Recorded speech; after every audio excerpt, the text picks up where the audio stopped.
నమస్తే.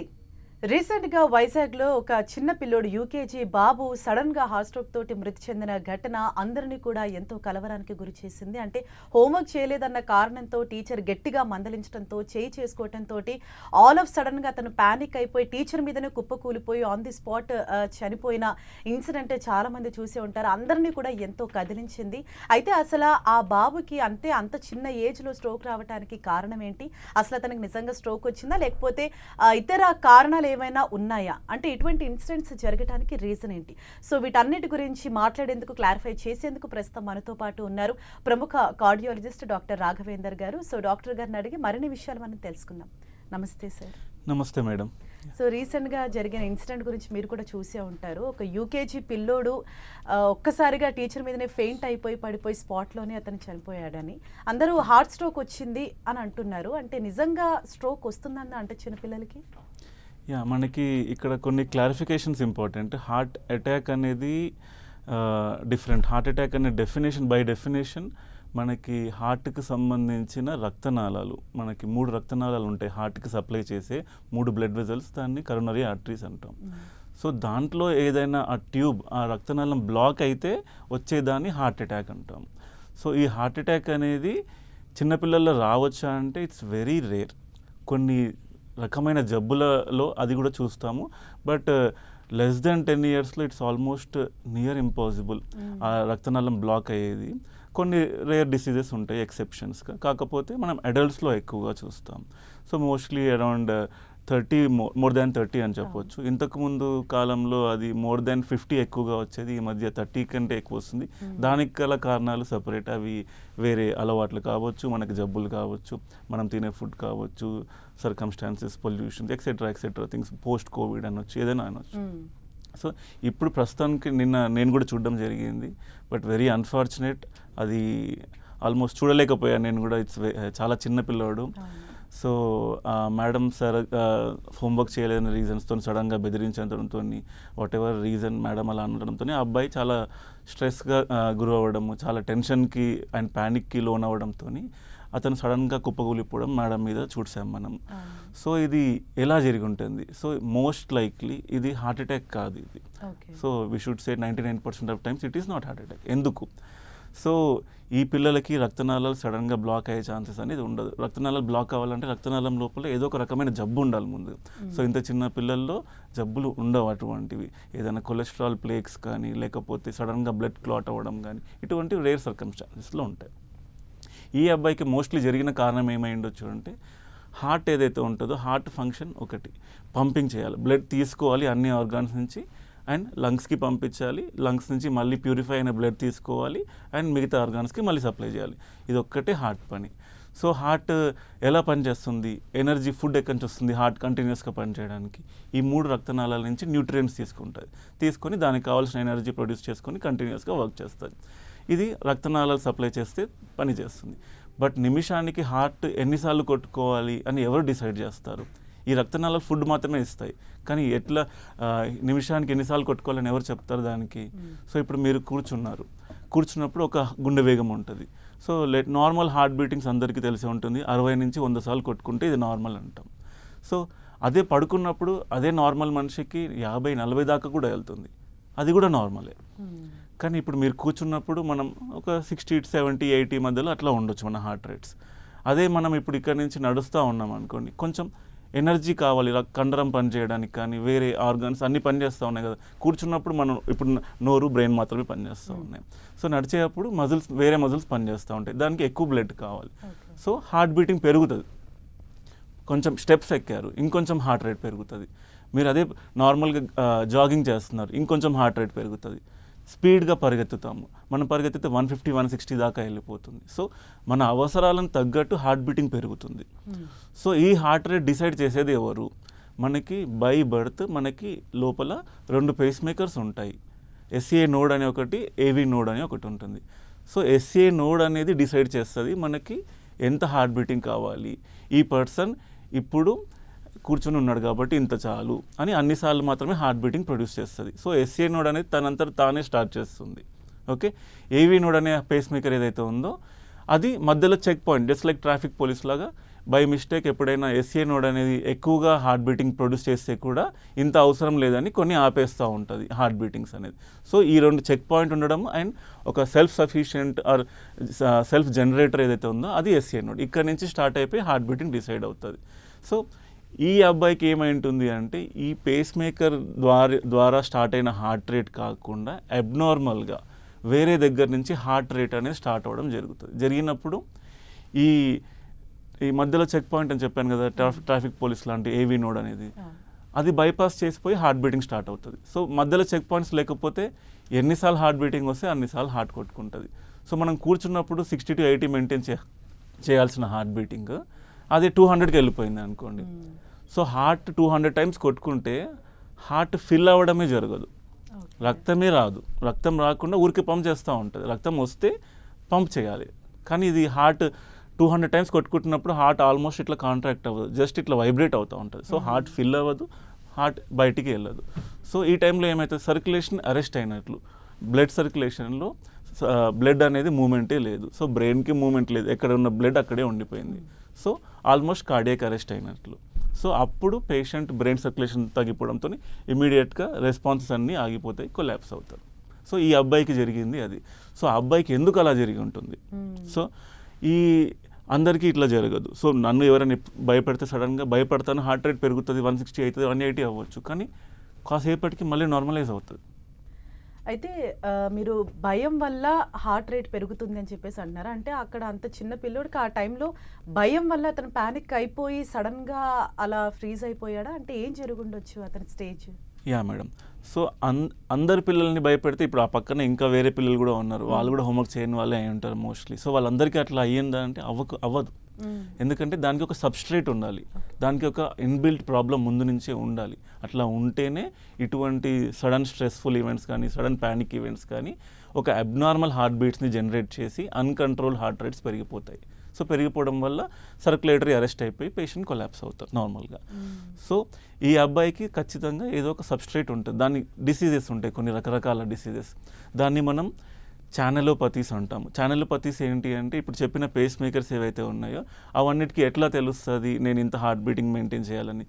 ఆ ఏరియాలో హార్ట్ లోపల ఆ బ్లడ్లో అయాన్స్ ఉంటాయి, సోడియం, పొటాషియం, కాల్షియం, వీటిలో జరిగే చేంజెస్తోని అది హార్ట్ బీట్స్ జనరేట్ చేస్తూ ఉంటుంది. సో ఈ సోడియం, పొటాషియం ఇవన్నీ ఏవైతే ఉన్నాయో ఈ ఛానల్స్లో బై బర్త్ జెనెటికల్ ఇష్యూస్ వల్ల అది అబ్నార్మల్గా మ్యూటేషన్స్ మ్యూటేషన్స్ వల్ల ఈ నార్మల్గా ఉండాల్సింది కాస్త అబ్నార్మల్ ఛానల్స్ ఉంటాయి లోపల. ఆ ఛానల్స్ వల్ల వీళ్ళకి బై బర్త్ వీళ్ళకి అబ్నార్మల్ ఒక సబ్స్ట్రేట్ ఉంటుంది. సో వాళ్ళకి స్టిములస్ కావాలి, ఒక ట్రిగ్గర్ కావాలి. ఈ కేసులో ఇది సడన్ స్ట్రెస్. కొంతమందికి సడన్గా స్విమ్మింగ్ చేస్తుంటే swimming is one kind of stress. So ఇవి ఛానలోపతీస్ అంటాం. లాంగ్ క్యూటీ సిండ్రోమ్ ఈ జబ్బు పేరు. అలాగే షార్ట్ క్యూటీ సిండ్రోమ్స్ ఉంటాయి. Long QT syndrome relatively common than short QT syndrome. So ఇవి ఈ టైప్స్ ఉన్నాయి ఇందులో. మ్యూటేషన్ ఏ జీన్స్ అబ్నార్మల్ని బట్టి టైప్ 1, టైప్ 2, టైప్ 3 ఇట్లా చెప్పుకుంటూ పోవచ్చు. సో కామనెస్ట్ దీంట్లో టాప్ 1, 2, 3 అంటాం. సో వీటిలో కొంతమందికి స్విమ్మింగ్ ఈజ్ ట్రిగర్. స్విమ్మింగ్ చేస్తూ చేస్తూ మధ్యలో కొలాప్స్ అయిపోతారు. కొంతమంది సడన్గా స్ట్రెస్ఫుల్ ఏదన్నా ఎమోషనల్ ఈవెంట్తోని ట్రిగర్ అయిపోయి ఈ అబ్నార్మల్ బీటింగ్స్ వస్తాయి. కొంతమందికి డీప్ స్లీప్లో కొలాప్స్ అయిపోతారు. సో వీటికి ఏం చేయొచ్చు? ఏం చేస్తే మనం ఈ అబ్బాయికి ప్రివెన్షన్ ఒక స్టోరీ. ఇది ఈవెంట్ అయిన తర్వాత, ఈవెంట్ అయిపోతే అయిపోయినట్లు కాదు కదా. సో ఏమైనా చేస్తే అబ్బాయి బతికేవాడా? అంటే ఆ అబ్బాయి ఇలా పడిపోగానే వాళ్ళు కూడా షాక్ లో ఉండి జస్ట్ అలా ఉండిపోయారు, కానీ ఇమ్మీడియట్ గా వాళ్ళు కూడా ఏం రెస్పాండ్ అవ్వలేదు. ఏమైనా చేసి ఉండొచ్చు అంటారా? సో జరిగినంత వరకు ఒక ఈవెంట్, తర్వాత జరిగిన ఈవెంట్ అబ్సల్యూట్లీ హార్ట్ బ్రేకింగ్. తర్వాత అంటే ఎగ్జాక్ట్లీ ఏమైందో తెలియదు. అబ్బాయి బతకలేదు అంటే కొన్ని ఇష్యూస్ రాంగ్గా జరిగినాయని నేను ఎక్స్పెక్ట్ చేస్తున్నాను. సో వీళ్ళకి బైస్టాండర్స్ ఎవరైతే నియర్ బై పీపుల్ ఉన్నారో వాళ్ళకి బేసిక్ లైఫ్ సపోర్ట్ అనే బిఎల్ఎస్ అంటాము.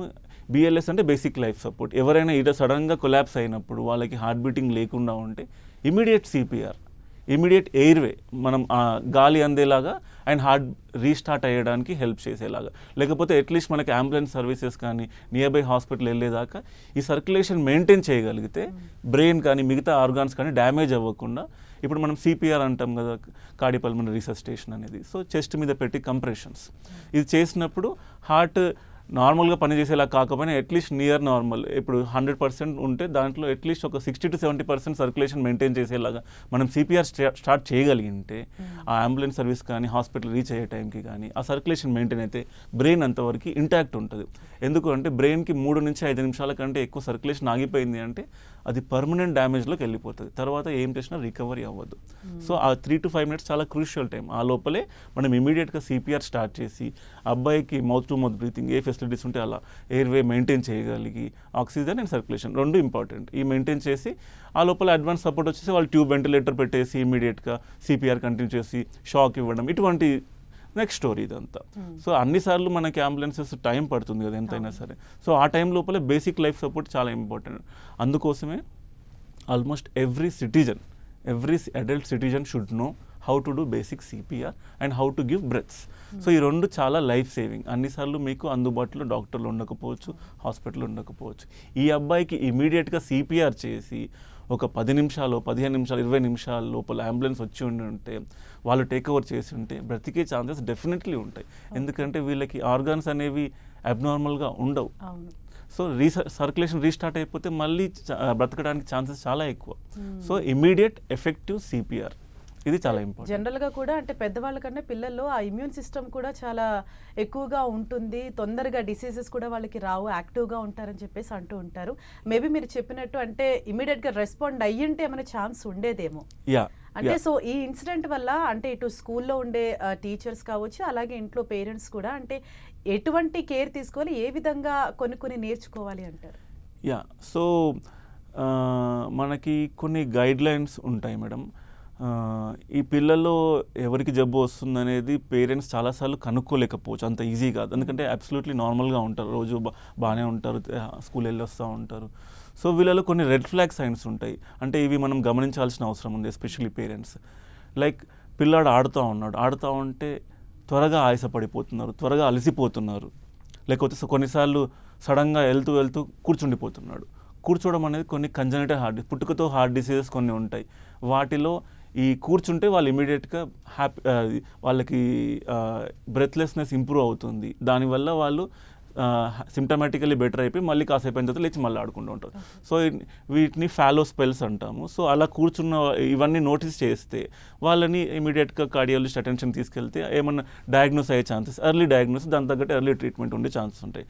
అలాగే త్వరగా అలసిపోవడం రిలేటివ్లీ టు అదర్ కిడ్స్ కానీ, లేకుంటే వాళ్ళ కిడ్స్లోనే వేరే కిడ్స్తో కంపేర్ చేసుకున్నప్పుడు కానీ, సో త్వరగా ఆయాసపడిపోవడం, త్వరగా కొంతమంది ఆడుతూ కళ్ళు తిరిగి పడిపోవడం జరుగుతుంది. సో కొన్నిసార్లు మేజర్ వార్నింగ్ సైన్స్ దొరుకుతాయి. ఈ వార్నింగ్ సైన్స్ మిస్ అయినప్పుడు second time we may not get warning sign. ఈ వార్నింగ్ సైన్ ముందుగానే కనుక్కుంటే వాళ్ళకి ఈ డిసీజెస్ ఉన్నాయని మనం ఈసీజీలో మిగతా ఎవాల్యుయేషన్లో తెలుసుకుంటే దానికి ట్రీట్మెంట్ చేయొచ్చు. మనం కొంతమందికి మందులతో హెల్ప్ అవుతుంది, కొంతమందికి డిఫిబ్రిలేటర్ అంటాం. అంటే ఇప్పుడు మనకి ఐసీడీ డివైస్, ఇంటర్కార్డియక్ డిఫిబ్రిలేటర్ అంటాం. సో అది మనము పేస్ మేకర్ లాంటి డివైస్ అనమాట. సో స్కిన్ కింద ఇంప్లాంట్ చేసి హార్ట్ లోపల ఒక వైర్ పెడతాం.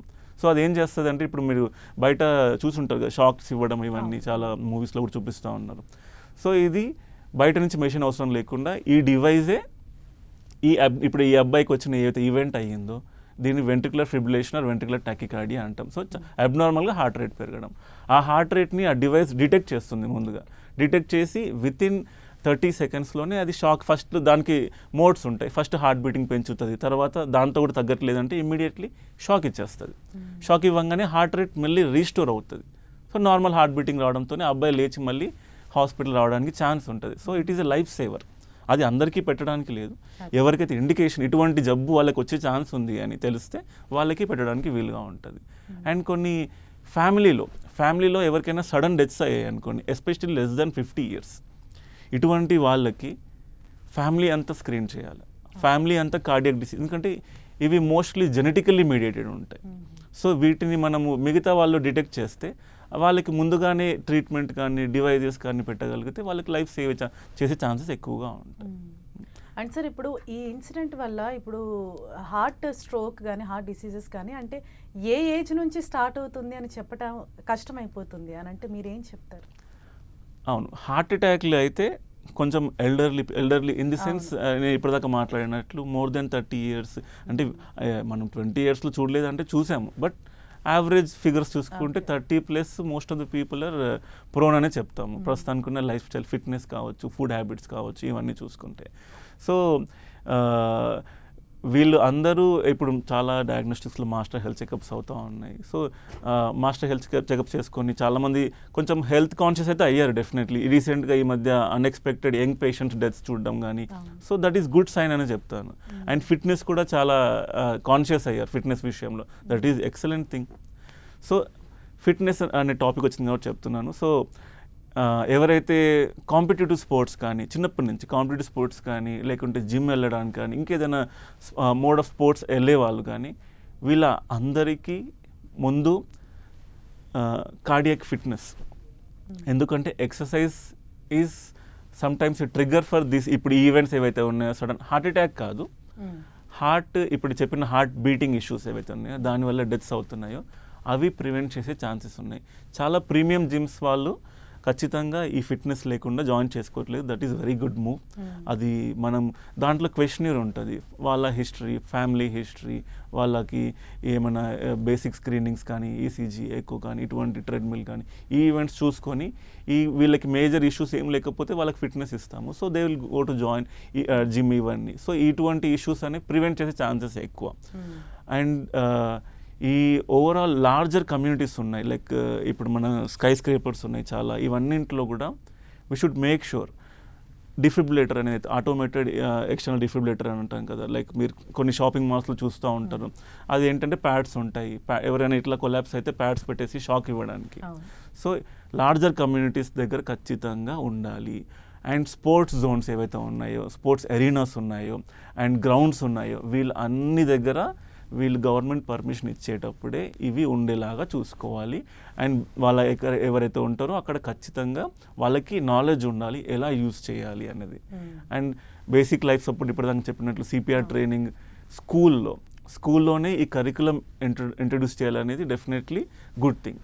స్కూల్లో మీకు ఇప్పుడు స్కూల్లో నుంచే ఈ ట్రైనింగ్ అలవాటు చేస్తే వాళ్ళు ఇంకొకరిని సేవ్ చేయడానికి ఛాన్సెస్ చాలా ఎక్కువగా ఉన్నాయి. ఇదే ఆ అబ్బాయి ఆ టీచర్కి కానీ, పక్కన ఉన్న వాళ్ళకి ఎవరికో అటెండర్ కానీ తెలిసి ఉంటే సిపిఆర్ చేసి ఉండేవాళ్ళు కదా. సో అది ఒక రెట్రోస్పెక్టివ్గా చూసుకుంటే అదొక ప్రాబ్లం అది. So every citizen, adult citizen, at least కొంచెం పెద్దవాళ్ళకి, అబోవ్ 15 వాళ్ళకి తెలిసి ఉండాలని నా సజెషన్. ఎస్ సార్, నిజంగానే అంటే ప్రతి స్కూల్లో కూడా ఈవెన్ ఫ్యాకల్టీ కూడా దీని గురించి అవేర్నెస్ ఉండాలి. ఏ విధంగా ఇమ్మీడియట్గా రెస్పాండ్ అవ్వాలని వాళ్ళు కూడా స్పాంటేనియస్గా రియాక్ట్ అవ్వాల్సిన అవసరం చాలా ఉంది. అండ్ కొంతమందికి ఏంటంటే సార్, ఎలాంటి హెల్త్ ఇష్యూస్ లేకపోయినా, అంటే ఫ్యామిలీ హిస్టరీ లేకపోయినా, వాళ్ళు చాలా ఫిట్గా ఉన్నా కూడా సడన్గా ఇలా స్ట్రోక్ అన్నది వస్తుంది. అటువంటి సిచ్యువేషన్స్ కూడా మనం చూసాము. అలా ఎందుకు జరుగుతుందంటారు? అంటే ఆ టైంలో ఏం జరుగుండొచ్చు? యా, సో ఇప్పటిదాకా మాట్లాడినట్టు హార్ట్ అటాక్ అనేది రక్తనాళాలకు సంబంధించిన జబ్బు, రక్తనాళాలు బ్లాక్ అవ్వడంతో జబ్బు. సో మోస్ట్ కామన్ కాజెస్ చూసుకుంటే మన ఇండియా ఆర్ వరల్డ్ వైడ్ కూడా డయాబెటీస్ అండ్ హైపర్ టెన్షన్, ఈ రెండు మేజర్ కారణాలు. ఈ రెండు స్ట్రిక్ట్గా కంట్రోల్లో పెడితే, మనకి గైడ్లైన్స్ ప్రకారం ఎంతలో ఉండాలో అంత పెడితే రిస్క్స్ అనేవి ఎక్స్ట్రీమ్లీ తగ్గుతాయి. సో చాలామంది షుగర్ ఇప్పుడు 400 ఉంది లేండి, రేపటికి నేను డైట్ కంట్రోల్ చేస్తాను, లేకుంటే రేపు ఒక్కరోజు మందు వాడతాను సరిపోతుంది. సో షుగర్ ఎప్పుడు కూడా ఆ మూమెంట్కి పనిచేయదు. సో లాంగ్ టర్మ్లో ఎంత బ్లడ్లో ఎంత షుగర్స్ ఎంతసేపు, it's based on duration and ఎంత హై ఉంది. దీన్ని బట్టి లోపల ఇప్పుడు బ్లాక్స్ అంటే ఏంటి, కొలెస్ట్రాల్ డిపాజిట్ అవుతూ ఉంటుంది. ఆ రక్తనాళం ట్యూబ్ ఏదైతే ఉందో మెల్లిమెల్లిగా కాంప్రమైజ్ అవుతూ ఉంటుంది. ఏదో ఒక రోజు సడన్గా అది రప్చర్ అయిపోయి క్లాట్ తయారవుతుంది, హార్ట్ అటాక్ వస్తుంది. ఓకే, సో ఈ డయాబెటీస్ కంట్రోల్, బీపీ కంట్రోల్ చేసినప్పుడు ఇటువంటి ఛాన్సెస్ చాలా తగ్గుతాయి. యంగ్ ఏజ్లో వచ్చే జబ్బులు కొంచెం ఎల్డర్లీ ఏజ్కి పుష్ చేయొచ్చు, at least maybe you can become younger by 20-30 years. So ఇది డయాబెటీస్కి సంబంధించిన స్క్రీనింగ్స్ కానీ, బీపీకి సంబంధించిన స్క్రీనింగ్స్ కానీ ఇప్పుడు గవర్నమెంట్స్లో చాలా వరకు డయాబెటీస్కి, బీపీకి చాలా ట్రీట్మెంట్స్, ఫ్రీ మెడిసిన్స్ కూడా ఇస్తూ ఉన్నారు. సో అవి స్ట్రిక్ట్లీ ఎదురవ్వాలి, అంటే వీళ్ళకి ఇంపార్టెన్స్ తెలవాలి. చాలామంది ఇంపార్టెన్స్ తెలియక ఏమవుతుందిలే అని మానేస్తున్నారు. కొంతమంది డబ్బులు ఎక్కువైతుంది అని మానేస్తారు, కొంతమందికి తెలియక కాన్సిక్వెన్సెస్ తెలియక మానేస్తున్నారు. సో ఇటువంటి వాళ్ళకి, ఫినాన్షియల్ ఇష్యూస్ ఉన్న వాళ్ళకి డెఫినెట్లీ గవర్నమెంట్స్ వాళ్ళకి ఇంకొంచెం యాక్టివ్గా ఇది ఇప్పుడు 104 సర్వీసెస్ ఇవన్నీ వెళ్ళి మెడిసిన్స్ ఇస్తూ ఉన్నారు. సో ఇట్లాగే ఇంకొంచెం వైడ్ వెరైటీ, రూరల్ బ్యాక్గ్రౌండ్లోకి చాలా ట్రైబల్ ఏరియాస్ కూడా ఇవన్నీ ఎంక్రోచ్ అయిపోయి ఈ డిసీజెస్కి డయాగ్నోసిస్ ప్లస్ ట్రీట్మెంట్ అందజేయగలిగితే, ఈ రెండింటి చేయగలిగితే మెజారిటీ ఈ 100 మందిలో at least 30-40% of the diseases prevent చేయొచ్చు. Next coming to your question, diseases లేవు, అలవాట్లు ఉన్నాయి. Smoking, any form of tobacco, no form of tobacco is safer. Simple. No form of alcohol is safer. ఈ 2 గోల్డెన్ లైన్స్, ఇది గుర్తుపెట్టుకోవాలి అందరు. So ఈ ఒకసారి తాగితే ఏమవుతుంది? నో. సో దానితోని హార్ట్ రక్తనాళంలో ఒక ప్రొటెక్టివ్ లేయర్ ఉంటుంది, ఎండోథీలియం అని. ఆ లేయర్ డ్యామేజ్ అవుతుంది. ఆ లేయర్ డ్యామేజ్ అయిన నెక్స్ట్ మూమెంట్లో క్లాట్ అయిపోతుంది, ఆ బ్లడ్ వెజల్ క్లాట్ అయిపోతుంది. సో అది ప్రివెంట్ చేయాలి అంటే అలవాట్లకి దూరంగా ఉండాలి. And exercise, some form of exercise, ఏదో ఒక ఫార్మ్ ఆఫ్ ఎక్సర్సైజ్ మీ ఇష్టం, అది చూస్ చేసుకోండి. రోజు మనం ఎట్లయితే ఫుడ్ తింటామో ఆ ఎక్సర్సైజ్ కూడా అట్లాగే part and parcel of life చేసుకుంటే ఈ ఎండోథీలియం అని చెప్పాను కదా, ఆ ఎండోథీలియం చాలా స్టేబుల్గా ఉండే ఛాన్సెస్ ఉంటుంది. సో ఎక్సర్సైజ్తోని కొలెస్ట్రాల్ లెవెల్స్ కంట్రోల్ ఉంటాయి, డయాబెటీస్ వెల్ కంట్రోల్డ్ ఉంటుంది, ఇన్సులిన్ రెసిస్టెన్స్ అంటాం, రెసిస్టెన్స్ తగ్గితే ఆటోమేటిక్గా షుగర్స్ బెటర్ కంట్రోల్ అవుతాయి. సో మన food habits, life style changes కూడా చేసుకోవాలి. Yeah, that is very basic preventive thing, preventive medicine ఇదంతా కూడా. సో రాకముందు ట్రీట్ చేస్తే ఇట్స్ వెరీ గుడ్ థింగ్. వచ్చిన తర్వాత ట్రీట్మెంట్ ఎట్లా తీసుకోవాలి, తప్పదు. సో రాకుండా చేయడానికి మనం ఫుడ్ కానీ, లైఫ్ స్టైల్ చేంజెస్ కానీ, సమ్ ఫార్మ్ ఆఫ్ ఎక్సర్సైజ్ కానీ, గైడ్ లైన్ రికమెండ్ చేసేది ఏంటంటే అట్లీస్ట్ వారానికి 150 minutes of moderate intensity exercises అంటాం. అవి చేయగలిగితే మనము చాలా డిసీజెస్కి దూరంగా ఉండే ఛాన్సెస్ ఉన్నాయి. ఇప్పుడు ఇంతకుముందు ఏదైతే మనకి ఎరిథీమియాస్ అంటాం దాన్ని, యాక్చువల్లీ హార్ట్ బీటింగ్ ఇష్యూస్ని, వాటికి extreme exercise is one of the trigger.